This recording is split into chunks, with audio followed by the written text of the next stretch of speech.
ہمارے لیے آج کا کلام متی کی انجیل اس کا 3 باب اس کی پہلی آیت سے 12ویں آیت تک۔ ان دنوں میں یوحنا بپتسمہ دینے والا آیا اور یہودیہ کے بیابان میں یہ منادی کرنے لگا کہ توبہ کرو کیونکہ آسمان کی بادشاہی نزدیک آ گئی ہے۔ یہ وہی ہے جس کا ذکر یسایہ نبی کی معرفت یوں ہوا ہے کہ بیابان میں پکارنے والے کی آواز آئی ہے، خداوند کی راہ تیار کرو، اس کے راستے سیدھے بناؤ۔ یہ یوحنا اونٹ کے بالوں کی پوشاک پہنے اور چمڑے کا پٹکا اپنی کمر سے باندھے رہتا تھا اور اس کی خوراک ٹڈیاں اور جنگلی شہد تھا۔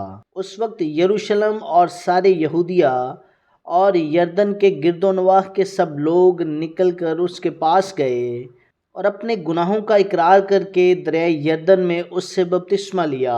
مگر جب اس نے بہت سے فریسیوں اور صدوقیوں کو بپتسمے کے لیے اپنے پاس آتے دیکھا تو ان سے کہا کہ اے سانپ کے بچوں، تم کو کس نے جتا دیا کہ آنے والے غضب سے بھاگو؟ پس توبہ کے موافق پھل لاؤ اور اپنے دلوں میں یہ کہنے کا خیال نہ کرو کہ ابراہیم ہمارا باپ ہے، کیونکہ میں تم سے کہتا ہوں کہ خدا ان پتھروں سے ابراہیم کے لیے اولاد پیدا کر سکتا ہے۔ اور اب درختوں کی جڑ پر کلہاڑا رکھا ہوا ہے، پس جو درخت اچھا پھل نہیں لاتا وہ کاٹا اور آگ میں ڈالا جاتا ہے۔ میں تو تم کو توبہ کے لیے پانی سے بپتسمہ دیتا ہوں، لیکن جو میرے بعد آتا ہے وہ مجھ سے زوراور ہے، میں اس کی جوتیاں اٹھانے کے لائق نہیں۔ وہ تم کو روح القدس اور آگ سے بپتسمہ دے گا، اس کا چھاج اس کے ہاتھ میں ہے۔